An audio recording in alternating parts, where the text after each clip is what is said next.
All right, the next presentation is Pfas, a perspective from Maine.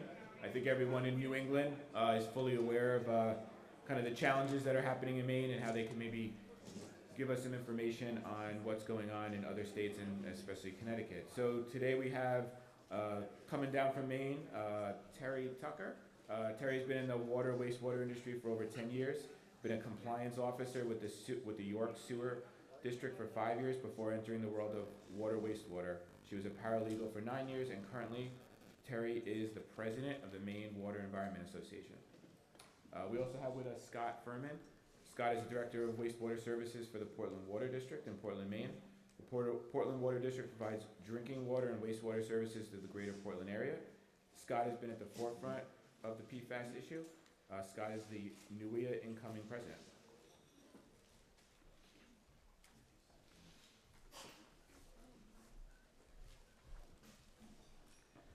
All right, it's good to see everybody. I will tell you, it's a heck of a lot easier for me to go to bed at 4:30 for a conference than to get up for one, but here I am. So we're talking about biosolids challenges in Maine, but Connecticut also banned land application of biosolids. So there's 2 states in the country that have done that. There was an article in a Seattle paper about King County utilities in Seattle did some testing, and the article came out and it showed PFAS levels in their biosolids. Those PFAS levels in their biosolids were much higher than what I've seen in Maine, much higher than I've seen in our biosolids. I haven't seen Connecticut data, but the paper actually said these levels aren't as bad as the levels in Connecticut and Maine, which caused the respective bans. So one of the things we want to talk about a little bit is what we've gone through so that people understand the importance of information, the importance of sharing, and some of the reports that are starting to come out that tell the story. So back in the day, I believe this was 2018, PFAS levels were established in Maine. And it wasn't done directly. It wasn't, these are the PFAS levels that we would expect to see in biosolids. It was an amendment to a listing, I think it was dealing with soil remediation levels. But there was a reference in the biosolids rules that referenced this appendix in another rule. There were a lot of concerns about the modeling. Maine DEP had taken an underground storage tank, which is incredibly similar to agronomic application of biosolids, a lot of similarities. And they had assumed leakage directly to groundwater. We all know that groundwater is at the surface, and when you agronomically apply biosolids, it's injected directly into the water table. So there were a lot of similarities, so they took those numbers and they ran. There were a lot of comments. We got very technical to the point where literally the legislators in the hearings were just, their eyes were glossing over. Jeff McBurney gave wonderful testimony. It was some of the best testimony I've ever heard. It was incredibly technical, insightful. I thought it was helpful. At the end of his testimony, he invited, or he let the legislative group know that Maine Water Environment Association was hosting their annual legislative breakfast in the next week, and there would be bacon. One of the legislators keyed his mic and said, "I had no idea what you were talking about until you said the word bacon." The point I'm trying to make here is, as engineers, as practitioners, we live this stuff, so we dive into the details. That's not the argument that's going to win the day. Anyways, we had levels, and we were assured, hey, don't worry about it, it's never going to affect you. Well, a year later, there was a response to impacts in a dairy farm in southern Maine. Now, no two ways about it. This farm was affected. This farmer was affected. His livelihood's affected. I think it was a multi-generational farm. If you watch some of the movies that are out or documentaries, I mean, this farmer had to personally cull half his herd. So there's people that are impacted. The impacts primarily are legacy biosolids, material applied 30, 40 years ago, with levels much higher than we see today. But they certainly were impacted, and there was a swift legislative response. Before we got there, Maine DEP took some things on, and the Chapter 418 levels, there was supposed to be no change. But what DEP did was, so we had those levels in 2018, and they weren't going to affect us. And then Maine Water Environment Association hosts an annual ski day. You're welcome to come up. It's on our website. It's usually in March. It was Friday at 3:32, and an email came out that basically said, hey, we are suspending any composting, any distribution, any land application until everyone in the state tests your biosolids. And what they said was, if you test your biosolids and you're less than those levels, there will be no change at all to your program. If you are above those levels, then we will have to look at things like specific loading rates, and you'll have to get site-specific distribution. DEP sent out, these are the testing labs, these are the programs. We had to modify our sampling and solid waste programs. Based on NEBR's data, we knew everybody was going to be above these levels, and we were. So it was incredibly disruptive. At the same time, the governor created a Pfas task force. That was created in 2020. Turned out that was one of the best things that happened in 2020. That was a tough year. But there were significant biosolids management disruptions. They created a tier of sites. There's something like 700 or 750 sites in Maine that have received biosolids in the history of land application. They created a number of, an approach to get out there and get all of those sites tested in 3 years. This was all funded by the state, and they basically went through and they looked at, big city or source, maybe the volume of biosolids, how many years had been applied, that kind of thing. And they came up with tiers. And my understanding is Maine's about halfway through this. Something like 8 or 10% of the sites might be what you consider significantly elevated. Number of sites are impacted, but they set up a program to get out there and test. And this is all before the ban that Terry's going to talk about. But take a look at this pie chart. The pie chart shows, I believe, the one on your left, my right, is 2018. You can see that 50% of material in Maine, biosolids, were being landfilled. 33% were being beneficially reused. Just the change in those levels and the change in how Maine was managing those levels, or biosolids in response to those levels and public concern, significant amount of material began moving to landfill. Beneficial usage dropped, and we were really in a spot where DEP was trying to work through a multi-year plan. Maine Water Environment Association, working with NEBR and others, had brought in Stone Environmental to look at some modeling, because again, biosolids land application is not an underground storage tank leaking product directly to the groundwater table. So a lot of work was done on that model. I know Arcadis reviewed models. They made some recommendations on approaches. So a lot of work was being done to start to understand the models, what should be applied, that kind of thing. And then the legislature just took over. Terry? Thank you, Scott.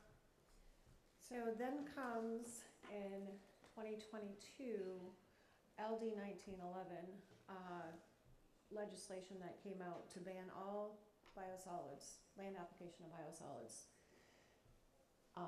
So now treatment facilities are looking at having to haul all of their biosolids to a landfill because there is no other place to bring it. But at the same time, they were required to, DEP was required to report to the legislature on how to handle septage. And it's also prohibited new licenses to a land apply septage as well.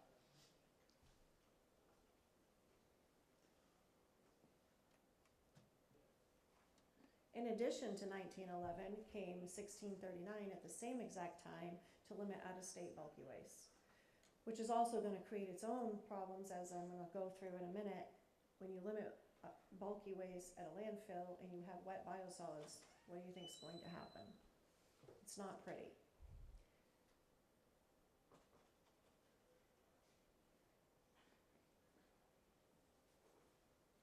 At the same time, before 1911 actually got pushed through, DEP said they kind of halted it to allow DEP to do a study on what would happen with an LD 1911.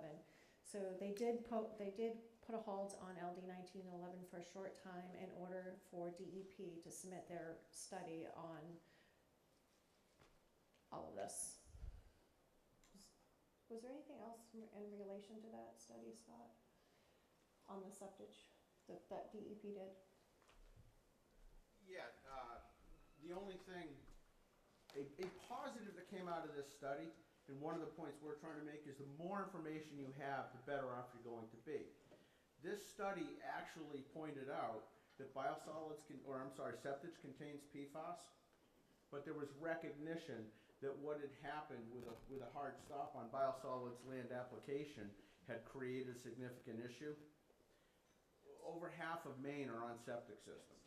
So they were about to take a problem that 162 utilities that nobody appreciated anyways, and passing it on to 600,000 people directly.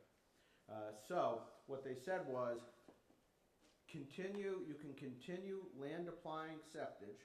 You can continue trying to rely on the treatment plants that are getting beat up over biosolids and PFAS, but don't put in a moratorium.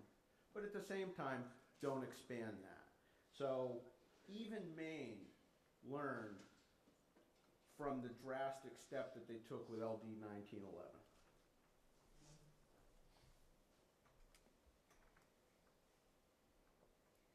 So you remember that little crisis I told you about with the bulky waste. So in 23, we have all of these wastewater treatment facilities hauling their biosolids to the landfill with no bulky waste to help bulk those wet solids up. So wastewater treatment facilities around the state started getting letters and notification that the landfill was no longer going to pick up their biosolids because the landfill was collapsing. So at this point, we are in a real big crisis because there are no place to bring biosolids to.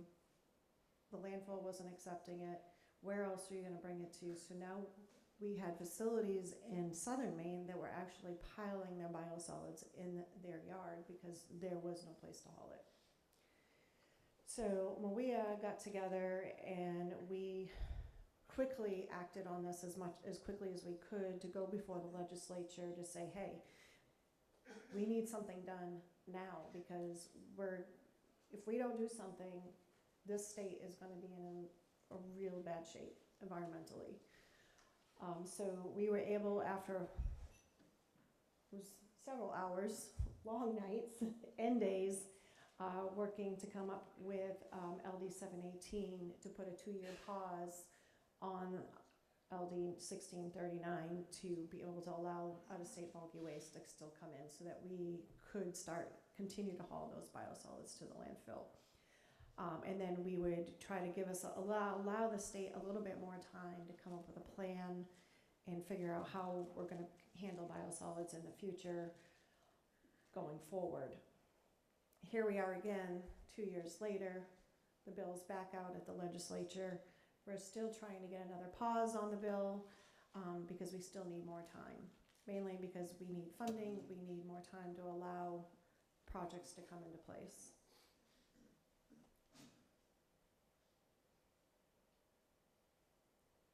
I'm going to hand it back over to Scott to kind of go over some of the costs of biosolid disposals once they banned the land application.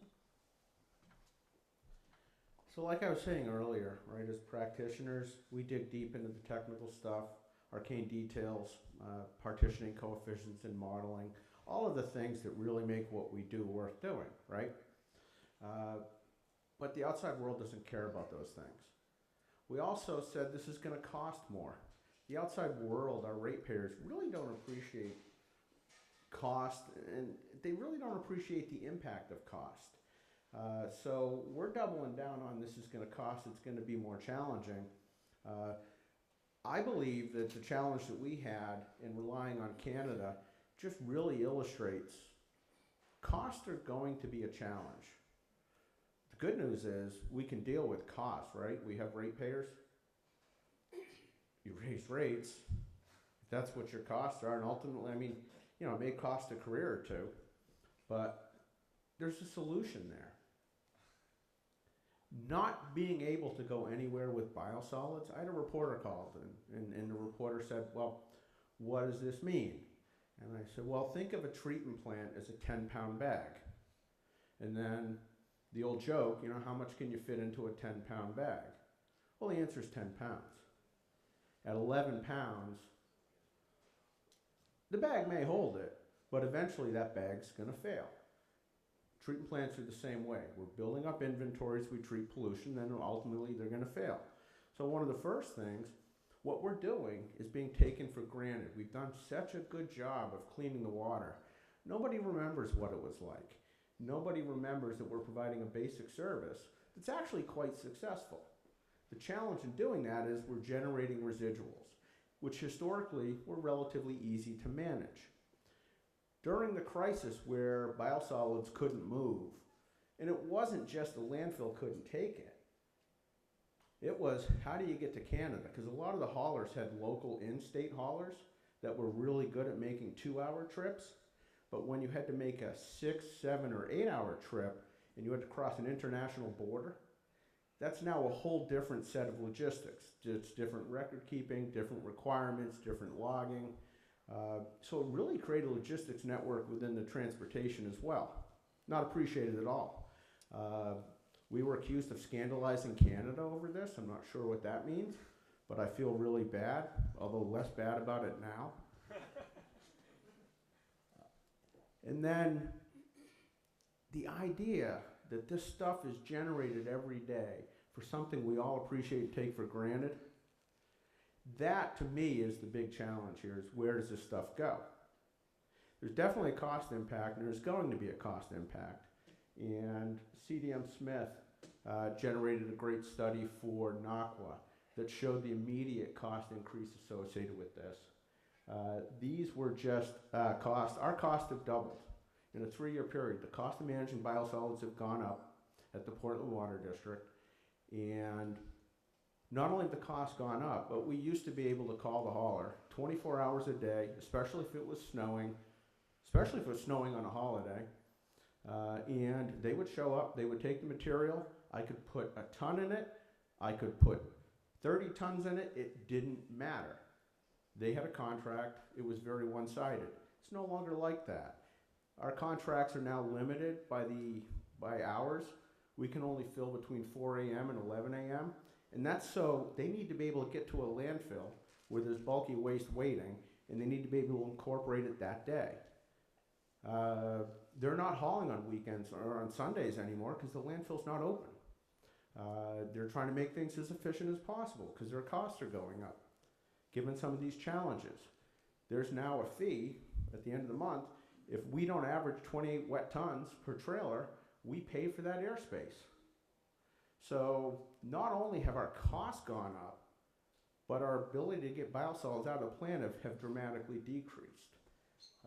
So cost is one part of it, but I would suggest as we engage with the public, as we engage with stakeholders, our boards, as we engage with the environmental advocates, the big challenge is we need sustainable outlets for something that has just worked so well for so long.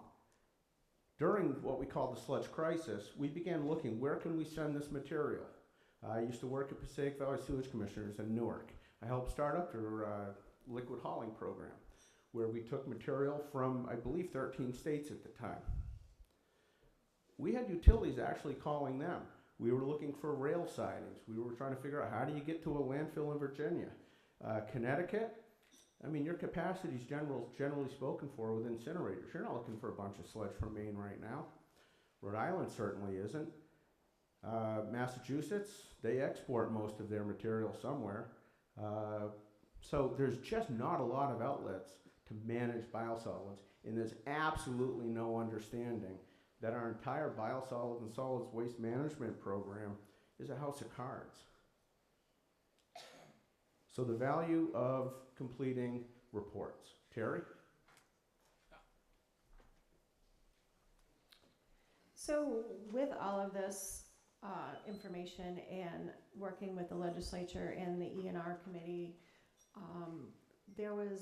we worked with Maine DEP and Brown and Caldwell to come up with a study on how to secure landfill capacity going forward, and to kind of come up with that plan of like, how long do we need, what do we need to put into place, how is this going to work going forward. It was really important for the legislature to really see what that long-term plan was, because they were acting on it. They were made quick judgments without actually looking at the long-term issues that came along with it and the problems that were going to happen with it. So this allowed them to really see that we actually need more time, and we need time to be able to do things one step at a time, and that they can't just expect things to happen overnight, because it's just not. So this study is out there. Brown and Caldwell did a really good job on this study.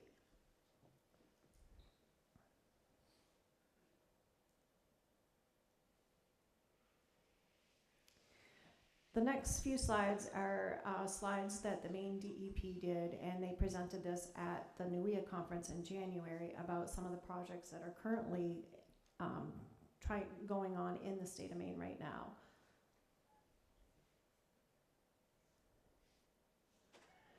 So right now in process is the Juniper Ridge landfill, which is where most people are hauling their biosolids right now.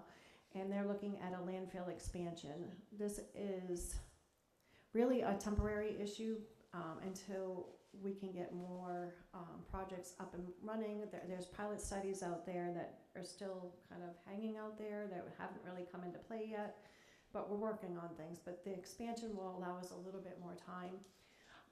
That bill is at the legislature right now. There was just a public hearing on that, and we're still waiting for it to come out of committee to see if they will allow that landfill expansion. I know that there's a lot of contention going on right now with that, with the Penobscot Nation. They're totally against the landfill expansion, which as an environmental organization, we totally get that.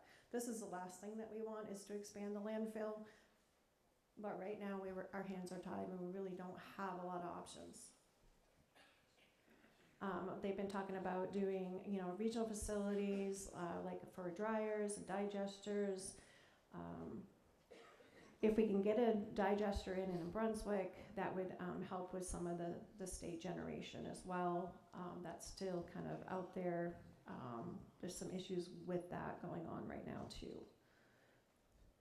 If the landfill does get expanded, if they do pass that legislation, Juniper Ridge will be required to sample their leachate for Pfas, and they will have to have some sort of treatment at the end of that for that leachate.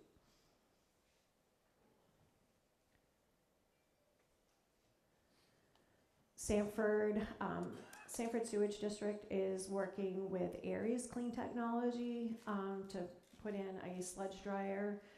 They were talking about a regional facility. I believe that has been voted down by their board because due to cost, but they are still looking at least trying to get a dryer in at their actual facility, and they would still be able to take some out of town biosolids to help. All of these startups are still there are no startup dates. We're still kind of getting things lined up.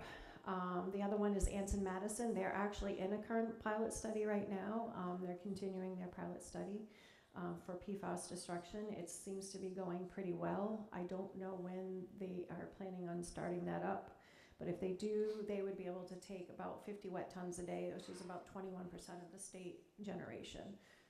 You haven't heard any more about when their startup is now.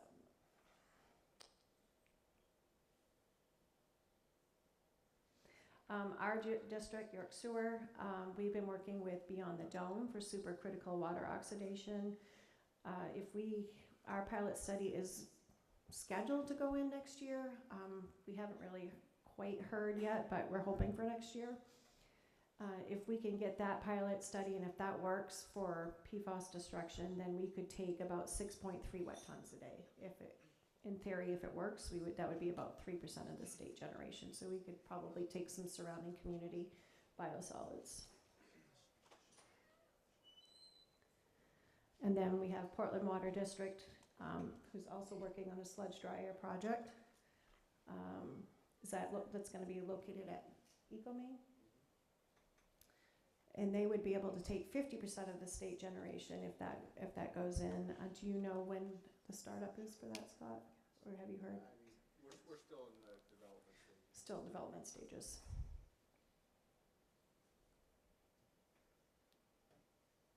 As I said, Sanford Sewage District about the regional sludge dryer facility, it was voted down by their board due to costs. So I don't foresee that one going up. So just before I turn back over to Scott, just some different projects that are going on, but as always, they take time and money and funding. So that's where we're at, and we're continuing to work with the legislature to try to halt things a little bit and postpone things, just try to keep giving us more time to be able to come up with those projects. So I believe Terry sent these slides to Larry, and I swear when I developed this slide, that first red oval thing was actually on a meaningful data point. So Larry, I don't know what you did, man. But My wife has a Mac. yeah, okay, yep, great, thanks. So we mentioned during LD 1911, the legislature compelled Maine DEP to fund the study of wastewater effluent statewide. Maine DEP required, but paid for, I think through ERA grants, testing at wastewater treatment facilities across the state. If you were a publicly owned treatment facility, it was paid for. If you were industrial or non-municipal, you paid for it. They completed 10 months worth of sampling, and the numbers were fairly boring and fairly consistent. You can get that report on Maine DEP's website. I think it's one of the best data sets out there. Michigan's done a lot. I think Wisconsin's doing some work. California's starting. As a utility, when this stuff first started happening, we didn't want to test. Nobody wanted to test.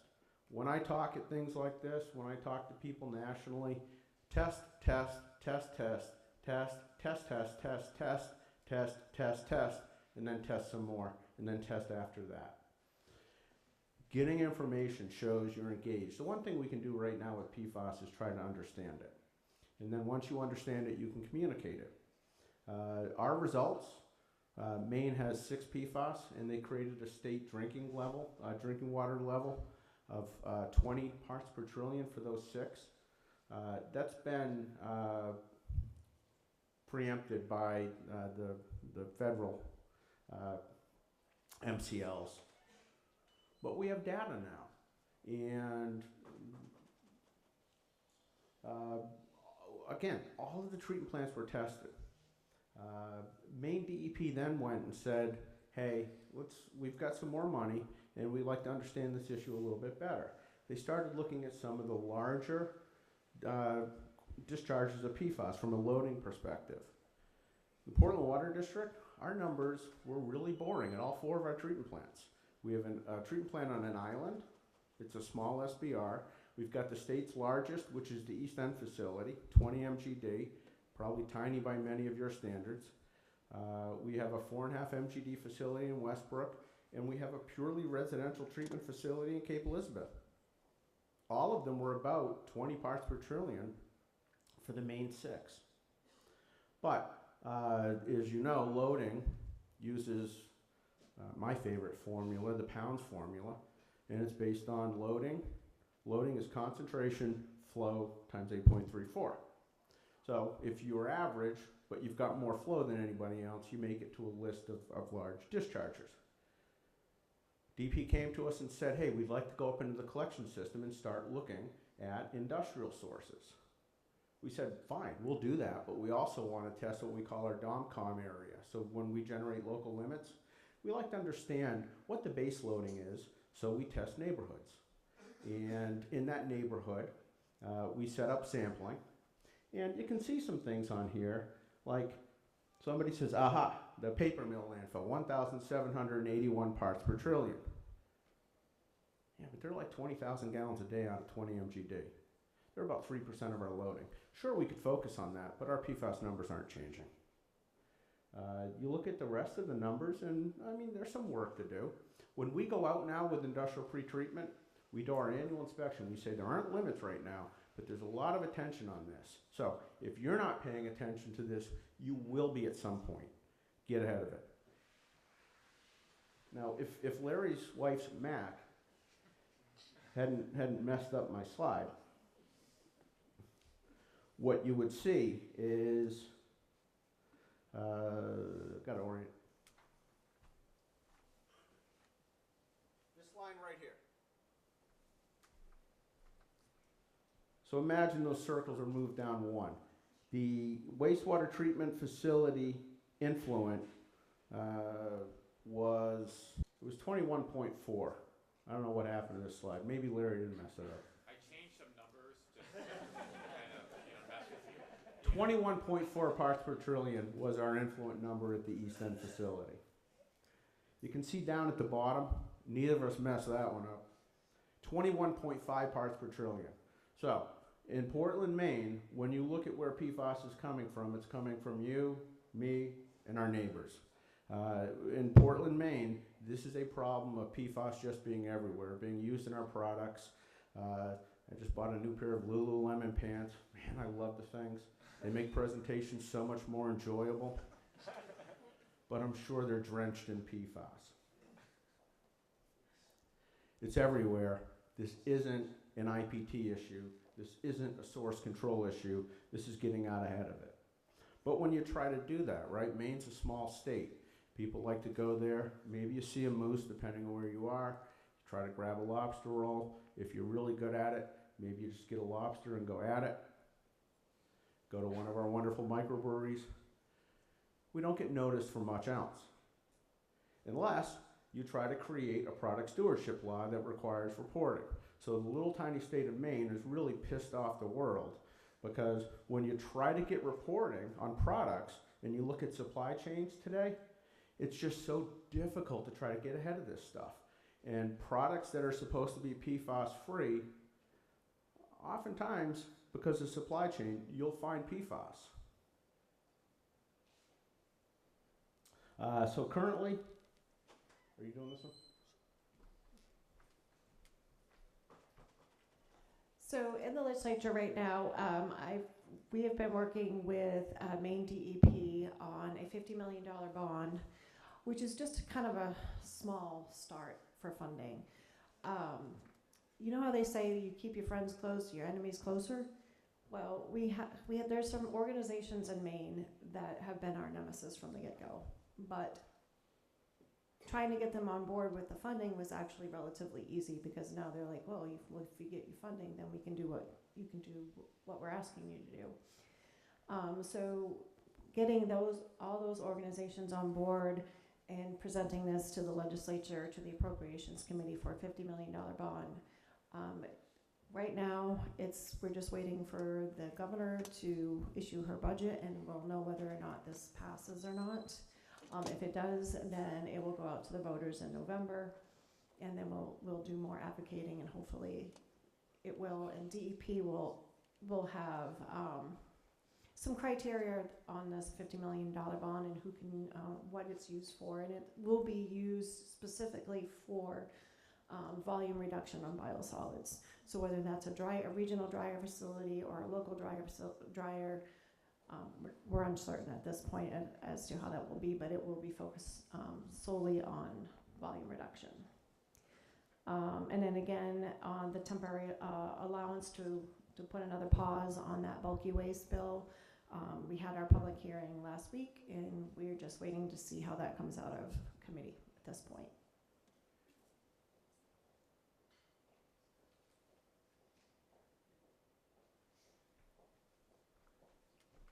All right, so I've been accused of like doom and gloom and pessimism when I talk about this stuff, and if you didn't get that from it, I don't know how you missed it. But there's a solution out there, and when I'm having a bad PFAS day, I look at this graph. This is a well-established graph. The reference is there. I think it's ISTDR or something, which is part of federal CDC. This is a graph, and it goes back to 1999 to whatever date's at the end. And the blue line's PFOS. The line that's not blue is PFOA. This is blood serum level in the average American. And you can see there's been like an 85–90% reduction in PFOS levels. So if someone calls this forever chemicals, it's only forever if we want it to be forever, right? If we don't want this in our water, if we don't want it in land and we don't want it in air, stop putting it in things that make it get into water, land, and air. When I look at something like this, it reminds me that source control and source elimination can work. One of the challenges that Maine had was we focused on biosolids, knee-jerk reaction, policy. That'll solve it. It didn't solve it, it just moved the problem. Created more of a problem on top of that. So we need to move from just looking for treatment plants to solve this. We're not going to solve this on our own. Collect data, that's a big part of it. Communicate, that's a big part of it. But the strategy for eliminating PFAS, sure, technology's out there and it's developing every day. We're working with a local company. They're developing a resin that you can put into activated sludge and it absorbs PFAS. They're also working to figure out how to get that out of the biosolids so that your biosolids isn't just full of PFAS. If you can separate, you get the PFAS out, I mean, that makes a lot of sense. Those technologies will take a lot of time. With the facility that we're looking at, potentially Maine. Right now we're going to dry because if you have something that's challenging to manage and expensive to get rid of, have less of it. If the characteristics of it make it difficult to handle, make it easier to handle. So we're working on drying. The cool thing about drying is pyrolysis, gasification, those types of things are developing. As I look at Ben, Hazen just completed a study. Portland Water District was a sponsor of it with the Water Research Foundation on gasification and PFAS destruction. You can destroy PFAS. These technologies will do it. The question is, what does it take to get them commercially available? So you got the technology aspect of it. Source control. Sure, if you have a landfill that's sending you a lot of PFAS, work with them. As an environmental guy, I can't understand why landfills aren't embracing foam fractionation at a higher rate. There's a lot of PFAS going there, get it out. There was just a bill in front of the Maine legislature, and I apparently have a talent where I can kill bills. The bill basically said, if a landfill is discharging to your treatment plant, you will have strict PFAS limits that the state must adopt. Well, what are those limits? So the testimony basically said EPA's developing effluent guidelines for leachate at some point in the future. They've already developed ambient water quality criteria for aquatic life. There's a draft out there that scares everybody for human health criteria. Where that number's low, impossible to reach or whatever, it's still a number. You can then put into a risk-based approach using the typical reasonable potential and toxics programs. Regulators can permit that. The beauty of permits is you either comply or you don't. If you don't, you've got to figure out how to do it. There's compliance schedules, consent decrees, consent orders, all sorts of fun things. But there's a mechanism to move there. And that's what we suggested, was don't get ahead of this legislature. Let the process play out. And they agreed. They removed that part. The other concern we had is if you start pitting landfill against treatment plant, right now we need each other, right? We send them biosolids. It's the only place you can go in Maine is a landfill. Where do landfills send leachate? Treatment plants. It's been like that for a very long time. And if you start mucking with that, wow. The final thing, and I showed this in our treatment facility, even though Larry and I totally screwed up that slide, man. It's not an industrial problem, it's an everywhere problem. And we really need to be supporting product stewardship, public awareness. And I really think when you focus on those three things, we're not looking at a solution tomorrow. We're not looking at a solution next week. I'll probably retire before this solution, but it'll be underway. I think this took us 40, 50 years to create. It's going to take us 10 to 20 years to dig out of it. But like this graph, that gives me hope every day. If we start working on it, if we start communicating, working with regulators, taking responsibility, as the market starts developing these technologies, as people find alternatives for PFAS and Lululemon pants, we'll get there. So that's my ray of hope. Thank you.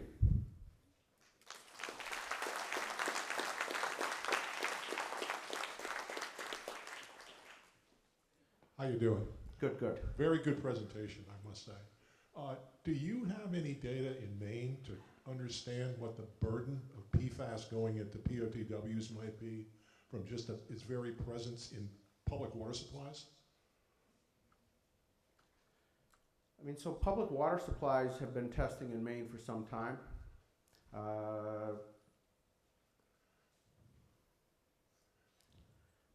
I haven't made that connection. It's a good question. You got me thinking. Okay, because as the Safe Drinking Water Act stands at the federal level, which all states are going to have to comply with, the PFAS testing has been going on, like you said, for a number of years under that requirement, usually on a quarterly basis. And public water treatment plants are going to have to meet the MCLs at the federal level. Right now, they're talking about 2029, which is not that far off.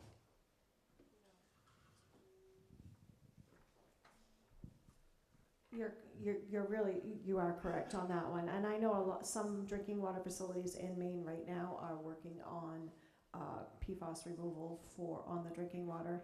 I know Kennebunk Water for sure has technology in place to remove PFAS from their water. So. Yeah, I'm director of wastewater service for the Portland Water District, but I got to remind myself every once in a while, we provide drinking water to 11 communities and 210,000 people in southern Maine.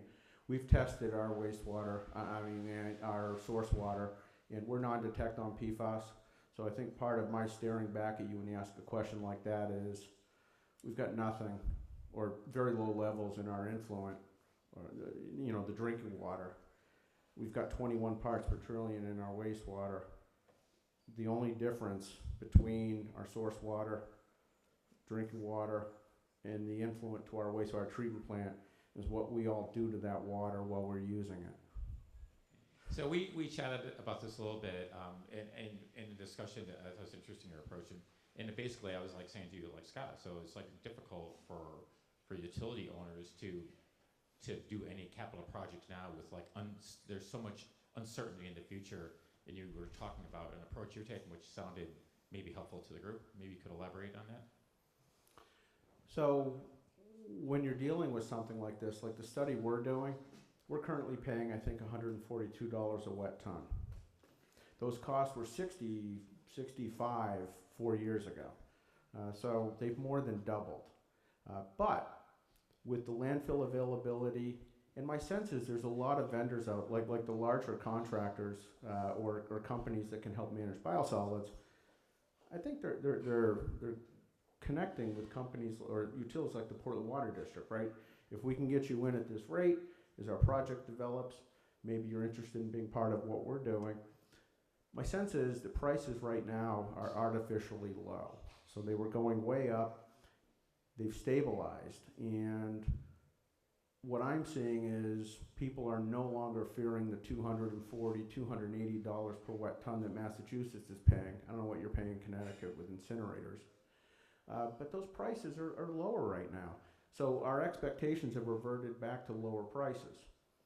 Everybody's really concerned about federal funding. What's going to happen?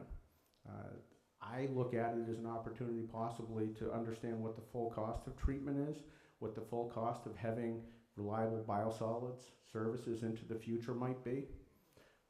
And then if you get funding, that only sweetens the deal. We think our project, if it becomes viable for drying and then something in the future with digestion and other things mixed in, might get us to $325 to $350 a wet ton. That's a problem in Maine. But that might be the solution long term so that you're not scandalizing Canada, so that you've got more than a single outlet.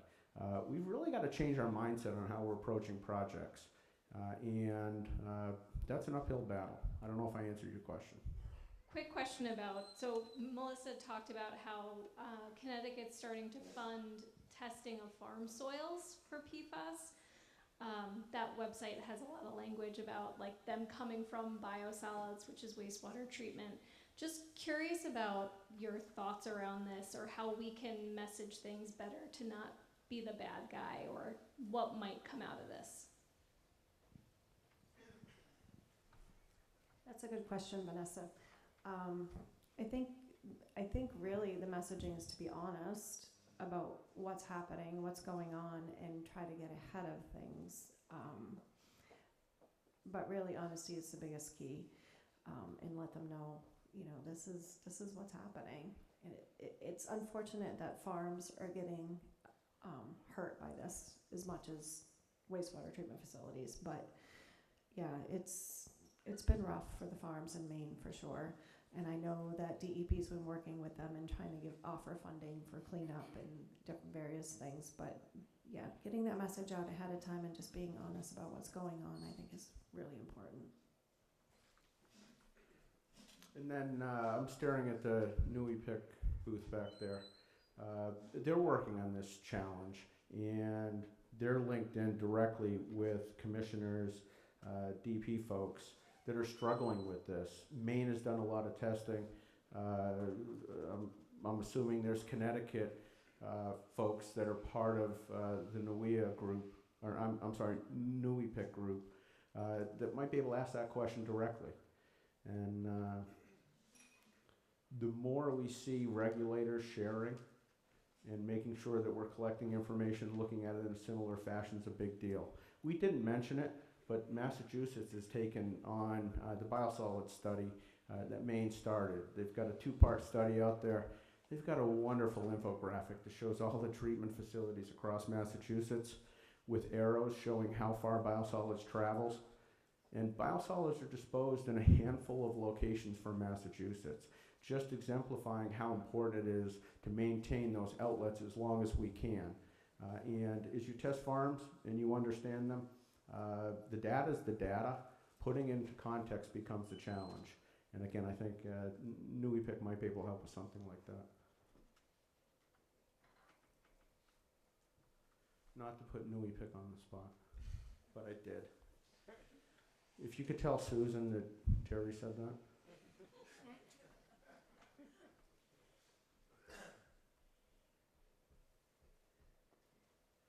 All right, thank you.